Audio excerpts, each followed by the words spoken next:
Doki Doki Literature Club's soundtrack isn't very good, and that's why I love it.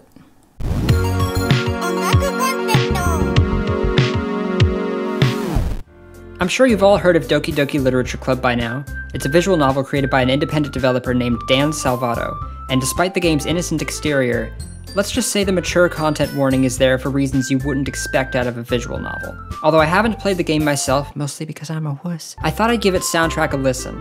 Visual novel type music is some of my favorite game music out there, after all. I love listening to it and writing it myself. So when I listened to the music from DDLC, my first impressions... It's not very good. Some of the transitions are rough, some of the melodies can be a little bit too on the nose at times. A lot of the melodies suffer from a sense of rhythmic imbalance, which is a common issue among less experienced composers. As a whole, it's a little bit awkward and a little bit unpolished. It's also a breath of fresh air.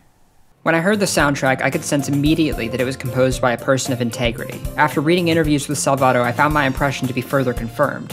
He speaks repeatedly of a desire for honest communication, citing this honesty as the reason for making the game free, as well as his reason for setting boundaries on the way that the endgame is conducted. He also speaks of wanting to give players a meaningful experience, one that induced fear not through cheap jump scares, but rather by causing the player to think about things that made them uncomfortable, and to combat issues that could spur them to make positive changes in their lives. The soundtrack to DDLC reflects this same sense of honesty. Sure, it sounds like visual novel music, the palettes are nothing new, the chord progressions are ones we've heard thousands of times, but none of it feels forced. It's using common words to express itself, but in no way is it merely repeating the words of others. It has its own voice, and it's clear that Salvato is talented. Could Salvato have hired a professional composer? Sure, I'm available. Salvato's admitted to music being only a hobby, but he felt that he knew exactly what he wanted to express, so why not do it himself?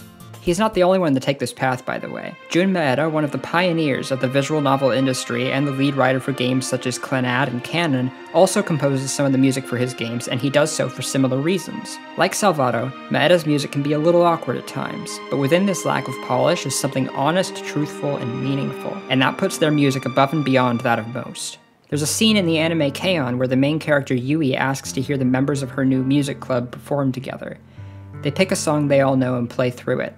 Afterwards, Yui applauds, and then surprises the members by exclaiming, "That wasn't very good." I think I finally understand what she meant by that.